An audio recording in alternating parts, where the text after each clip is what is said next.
नमस्कार दोस्तों, स्वागत है आपका द फैक्ट टाइम में। डेरा सच्चा 14 में आज हम पहुंचे हुए हैं। यहाँ पे आने वाली लड़कियों और महिलाओं से लगातार बातचीत करके सच्चाई आप तक पहुंचाने की कोशिश कर रहे हैं।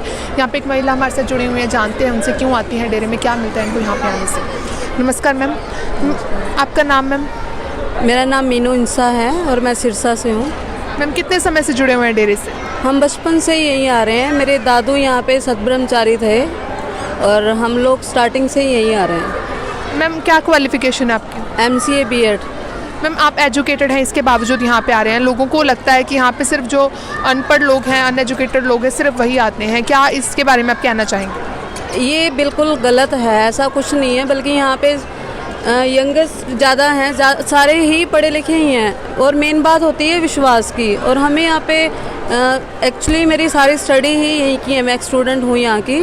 और पिताजी ने हमेशा हमें अच्छी शिक्षा ही दी है। यहाँ पे कोई बुराई चीज़ नहीं सिखाई जाती, सब कुछ अच्छा ही सिखाया जाता है हमें, इसीलिए हम लोग यहाँ आते हैं। शासनाम जी गर्ल्स स्कूल के आप एक्स स्टूडेंट हैं, तो स्कूल का आपको पता होगा कि किस तरह का माहौल है। आज जैसे मीडिया में दिखाया जा रहा है स्कूल के बारे में, क्या आपको लगता है कि वो बातें सही है? नहीं नहीं, बिल्कुल भी सही नहीं है। बल्कि हमें पिताजी खुद मिला करते थे स्कूल में और हमें उन्होंने हमेशा एक बेटियों की तरह ही समझाया है, बेटियों की तरह ही हमें समझाया है। और बल्कि हमें हमारा घर से ज़्यादा स्कूल में ज़्यादा मन करता था। और अभी हम लोग छोड़ चुके हैं और अभी भी हमारा मन करता है कि हम कुछ ना कुछ वहाँ पढ़ने के लिए कुछ जाएं। और पिताजी से वैसे ही हम मिलते रहे, हमें अच्छा लगता था। मैम मानवता भलाई के लिए कौन कौन से कार्य गुरुजी ने चलाए हैं? मानवता भलाई के लिए बहुत सारे कार्य पिताजी ने चलाए हैं। जैसे कि गरीब लड़कियों की शादी करवाना है, उनको राशन देना है गरीबों को, खूनदान होता है, सफाई माह अभियान चल रहा है। इसी तरह के बहुत सारे काम हैं जो कि मुझे ऐसा लगता है कि हमारे जो मिनिस्टर हैं, हमारे CM PM हैं, उन्हें करना चाहिए, लेकिन वो हमारे पिताजी करते हैं। लेकिन फिर भी उन्हें गलत कहा जाता है, तो ये चीज़ बहुत ज़्यादा गलत है। मैम आज के समाज को देख के आपको क्या लगता है कितनी ज़रूरत है गुरुजी की? गुरुजी की मुझे लगता है ज़रूरत ही सिर्फ गुरुजी की, और किसी की यहाँ पे ज़रूरत ही नहीं है। जैसे वो काम करते हैं, अभी रिसेंटली यहाँ पे गुरुग्राम में महाअभियान हुआ है, वहाँ पे भी जो नॉन डिवोटी थे वो भी हमें ऐसे लोग मिले हैं कि वो हमारे साथ आके जुड़ रहे थे वहाँ पे। हालांकि वो कभी डेरा में भी नहीं आए हैं, वो इतने लोग प्रभावित हुए थे।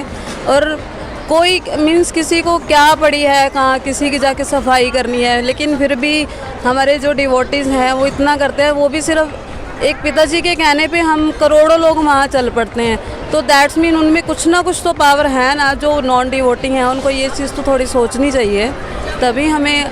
और गुरुजी के कारण ही पूरे देश की में जो जितनी भी गंदगी है, चाहे वो कोई भी किसी भी तरह की है, वो एक सिर्फ पिताजी ही साफ़ कर सकते हैं और किसी में कोई हिम्मत नहीं है। मैम क्या मिलता है आपको डेरे में आने से? मतलब अगर आपकी बात करूं तो आप एजुकेटेड हैं, फिर भी आप यहाँ पे आके सिर झुकाते हैं, तो क्या मिलता है आपको यहाँ पे आने से? एक जो कहते हैं ना, हमें सुकून मिलता है यहाँ पे आने से। बी फ्रैंकली मेरी जो लाइफ है ना, वो पिताजी की ही देन है, नहीं तो शायद मैं इस लाइफ में मीन्स इस दुनिया में नहीं होनी थी। मेरे साथ बहुत कुछ ऐसा हुआ है, हमारी पूरी फैमिली के साथ ऐसा हुआ है कि हमें जगह जगह पे चमत्कार मिलते हैं। और जब तक हम हर संडे हमारा रूटीन है, हमने डेरे में आना ही आना है। मेरी सारी फैमिली सारी यहाँ पे ग्रीनर्स के मेंबर हैं, सारे पक्के सेवादार हैं। और जब तक हमें संडे को फंक्शन मिस करने मंजूर है, लेकिन हम डेरा नहीं मिस करते हैं। मैम जो आपने ग्रीननेस वेलफेयर फोर्स बताया, ग्रीननेस वेलफेयर फोर्स क्या है और क्या कार्य करती है? जो पिताजी ने जितने भी मानवता भलाई के कार्य किए हैं, वो सारी ग्रीननेस फोर्स के लोग वहाँ पे जाके करते हैं। जैसे कि आप लोगों ने देखा ही होगा, कहीं पे कोई भूकंप आया है, कोई सुनामी आई है, सबसे पहले वो ग्रीननेस मीन्स ग्रीन वर्दी वाले लोग ही पहुँचते हैं वहाँ पे। पिताजी का, हमारी ड्रेस के ऊपर पिताजी का नाम लिखा हुआ है। हमें इतना अच्छा प्राउड फील होता है कि हमें लगता है कि हम लोग पिताजी के बच्चे हैं, हमारे सिर पे उनका हाथ है। उन्हीं के कारण ही हम लोग अच्छे अच्छे कामों में आगे बढ़ते हैं, जैसे जैसे वो हमें गाइड करते हैं। मीन्स बहुत अच्छी ड्रेस है। मैम जो इल्ज़ाम लगाए जा रहे हैं गुरुजी पे, क्या लगता है आपको, सही है वो? बिल्कुल भी सही नहीं है। मीन्स और ये लोग मीन्स मीडिया को तो देखो काम है ऐसा करना, उनको जैसे पीछे से मिलते हैं ऑर्डर्स, वो लोग वैसे ही करते हैं। लेकिन जो नॉन डिवोटिंग है, मैं उनसे एक बारी ज़रूर रिक्वेस्ट करूँगी, पहले वो डेरे में आएँ। किसी की बात पे मीन्स आजकल लोग इतने आगे बढ़ चुके हैं, हम किसी की सुनी सुनाई बातों पे विश्वास नहीं कर सकते। पहले आप डेरे में आओ, उसके बाद कुछ सजेशन करो। हम क्या अपील करना चाहेंगे सरकार से? मैं गवर्नमेंट से यही अपील करना चाहूँगी, देखो जानते तो वो सब कुछ हैं, हमारे पिताजी ने कभी भी हमें कुछ, जो इंसान किसी को गलत करने के लिए नहीं कह सकता वो खुद कैसे गलत करते होंगे। वो उन्होंने हमेशा, पिताजी 91 से गद्दी पे बैठे हैं और तब से मेरा भी 91 का बर्थ है और मैंने जब से अपना होश संभाला है, जब से आंखें खोली हैं, मैंने पिताजी को ही देखा है और आज तक मैंने कभी नहीं सुना है पिताजी कभी किसी को तू करके भी बोल रहे हैं। और किसी को कुछ गलत कहना तो वो तो बहुत बड़ी बात है। मैं गवर्नमेंट से यही अपील करूँगी कि हमें हमारे पिताजी वापस करें, तुमने जो करना है वो करें, हमें उनकी ज़रूरत है बस। बहुत बहुत शुक्रिया आपका, काफ़ी सारी जानकारी जो है आपने डेरे के बारे में हमसे शेयर की, बताया कि किस तरह का यहाँ का माहौल है।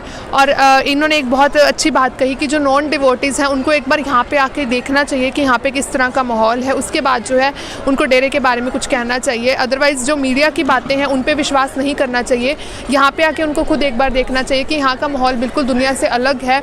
और जो गुरुजी शिक्षा देते हैं ऐसी शिक्षा और कोई भी नहीं देता, जिस तरह की शिक्षा यहाँ पे जो है यहाँ पे आने वाले लोगों को दी जाती है। आप इस बारे में अपनी राय जो है हमारे साथ ज़रूर शेयर कीजिए। जुड़े रहिए द फैक्ट आई से। Subscribe to our channel and press the bell icon.